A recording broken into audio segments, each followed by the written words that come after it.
ऐतिहासिक विद्यार्थी संघर्षाला मोठे यश. केंद्रीय शिक्षण मंत्री धर्मेंद्र प्रधान यांचा राजीनामा. नीट प्रकरणानंतर परीक्षा व्यवस्थेवर पुन्हा प्रश्नचिन्ह. दिव्य भारत बीएसएम न्यूज नवी दिल्ली. प्रतिनिधी डॉक्टर भागवत महाले. देशभरात चर्चेचा विषय ठरलेल्या नीट पेपरफुटी आणि परीक्षा प्रक्रियेतील कथित गैरव्यवहाराच्या प्रकरणानंतर केंद्रीय शिक्षण मंत्री धर्मेंद्र प्रधान यांनी आपल्या पदाचा राजीनामा दिल्याने देशभरात विविध प्रतिक्रिया उमटत आहेत.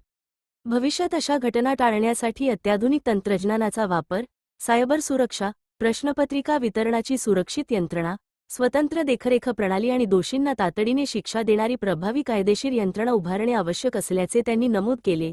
विद्यार्थी संघटनांनी केंद्र सरकारकडे पुढील प्रमुख मागण्या केल्या आहेत. नीट पेपरफुटी प्रकरणातील सर्व दोषींवर कठोर आणि जलद कारवाई. परीक्षा प्रक्रियेत संपूर्ण पारदर्शकता आणि उत्तरदायित्व. विद्यार्थ्यांच्या हितांचे संरक्षण करणारी स्वतंत्र व स्वायत्त यंत्रणा. भविष्यात पेपरफुटी रोखण्यासाठी अत्याधुनिक सुरक्षा प्रणालीची अंमलबजावणी. स्पर्धा परीक्षांसाठी विश्वासार्ह, तंत्रज्ञान आधारित आणि पारदर्शक व्यवस्था उभारणे. परीक्षांमध्ये गैरव्यवहार करणाऱ्यांविरोधात कठोर दंडात्मक कायदे लागू करणे. दरम्यान, राजीनाम्यानंतर देशभरातून मिश्र प्रतिक्रिया उमटत आहेत.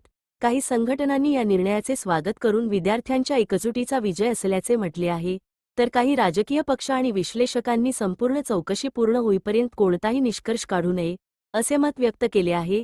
संबंधित प्रकरणाची चौकशी, त्याचे निष्कर्ष आणि सरकारची पुढील भूमिका याकडे देशाचे लक्ष लागले आहे. एकंदरीत, या संपूर्ण घडामोडींमुळे देशातील स्पर्धा परीक्षा व्यवस्थेची विश्वासार्हता, पारदर्शकता आणि उत्तरदायित्व याविषयी व्यापक चर्चा सुरू झाली आहे. विद्यार्थ्यांच्या मेहनतीचा सन्मान राखणारी, तांत्रिकदृष्ट्या सक्षम आणि भ्रष्टाचारमुक्त परीक्षा व्यवस्था उभारणे ही काळाची गरज असल्याचे मत शिक्षण क्षेत्रातील जाणकार व्यक्त करत आहेत. लाखो विद्यार्थ्यांच्या भविष्याशी निगडीत असलेल्या या प्रश्नावर शासनाने दीर्घकालीन आणि प्रभावी उपाययोजना करणे हीच आजची सर्वात मोठी अपेक्षा आहे. दिव्य भारत बीएसएम न्यूज प्रतिनिधी डॉक्टर भागवत महाले. विद्यार्थी, पालक आणि विविध सामाजिक राजकीय संघटनांनी उभारलेल्या आंदोलनामुळे हा निर्णय झाल्याचा दावा अनेक आंदोलनकर्त्यांनी केला असून त्यांनी याला विद्यार्थ्यांच्या संघर्षाचा ऐतिहासिक विजय असे संबोधले आहे. दुसरीकडे, राजीनाम्याचा आणि आंदोलनाचा थेट संबंध अधिकृतरित्या स्पष्ट करण्यात आलेला नसल्याने अंतिम निष्कर्ष अधिकृत निवेदनांच्या आधारेच काढावेत, असे मतही व्यक्त होत आहे. नीट परीक्षेतील कथित पेपरफुटी, गैरव्यवहार आणि परीक्षा प्रक्रियेतील पारदर्शकतेबाबत निर्माण झालेल्या प्रश्नांमुळे गेल्या काही महिन्यांपासून देशभरात तीव्र असंतोषाचे वातावरण होते. लाखो विद्यार्थ्यांनी आणि पालकांनी निष्पक्ष चौकशी, दोषींवर कठोर कारवाई आणि परीक्षा व्यवस्थेत आमूलाग्र सुधारणा करण्याची मागणी केली होती. विविध राज्यांमध्ये विद्यार्थी संघटनांनी मोर्चे, धरणे, उपोषणे, निवेदने आणि शांततापूर्ण आंदोलनाच्या माध्यमातून सरकारचे लक्ष वेधण्याचा प्रयत्न केला. सोशल मीडियावरही #जस्टिस फॉर स्टुडंट्स आणि परीक्षा सुधारणांशी संबंधित मोहिमा मोठ्या प्रमाणावर राबविण्यात आल्या. आंदोलनकर्त्यांच्या मते, स्पर्धा परीक्षांमधील कथित गैरव्यवहारामुळे लाखो विद्यार्थ्यांच्या अनेक वर्षांच्या परिश्रमावर पाणी फेरले गेले. विद्यार्थ्यांच्या मानसिक आरोग्यावर, शैक्षणिक भविष्यावर आणि देशातील स्पर्धा परीक्षा व्यवस्थेवरील विश्वासावर या प्रकरणाचा गंभीर परिणाम झाला. त्यामुळे दोषींवर कठोर कारवाई करून परीक्षा प्रक्रिया अधिक सुरक्षित, पारदर्शक आणि उत्तरदायी करण्याची मागणी सातत्याने करण्यात आली. राजीनाम्यानंतर अनेक विद्यार्थी संघटनांनी हा निर्णय लोकशाहीतील जनआंदोलनाच्या शक्तीचे उदाहरण असल्याचे सांगितले.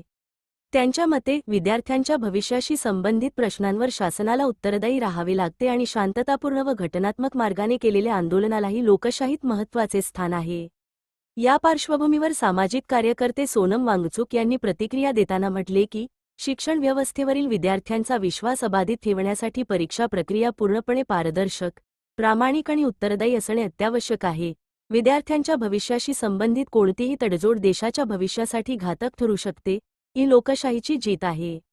विद्यार्थी नेते अभिजित दीपके यांनीही प्रतिक्रिया व्यक्त करताना सांगितले की, नीट पेपरफुटी प्रकरणातील प्रत्येक दोषीवर कठोर कारवाई करून विद्यार्थ्यांना न्याय मिळवून द्यावा.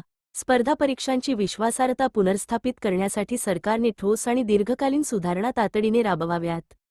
शैक्षणिक क्षेत्रातील तज्ज्ञांच्या मते, हा प्रसंग केवळ एका मंत्र्याच्या राजीनाम्यापुरता मर्यादित नसून देशातील स्पर्धा परीक्षा व्यवस्थेवरील जनविश्वास पुन्हा निर्माण करण्याची मोठी जबाबदारी आता सरकार आणि संबंधित संस्थांवर आहे. जीत हुई तो विजय में विनम्रता सबसे बड़ी बात है, वही आपके चरित्र को प्रदर्शित करता है, परिभाषित करता है. तो अब जब इस आंदोलन को ज़रूरत पड़े और कुछ आगे लेना हो या फिर अभी रोकना हो, जो भी करें बहुत ही शांति से करें. मैं ये उम्मीद करता हूँ कि एक तरफ जब जवाबदेही हमें आंदोलन आणि सरकार यांच्या हमारी रणनीति होगी या बातचीत होगी उससे हम आपको अवगत करेंगे, लेकिन प्रोटेस्ट से हम रिक्वेस्ट करते हैं कि इमीडिएट इफेक्ट से आप विड्रॉ करें, हमारी मांगे जो है वो मान लीजिए। दिव्य भारत BSM न्यूज चॅनलमध्ये नवनवीन घडामोडी ताज्या व खात्रीदायक बातम्या बघण्यासाठी पाहत रहा Divya Bharat BSM news channel.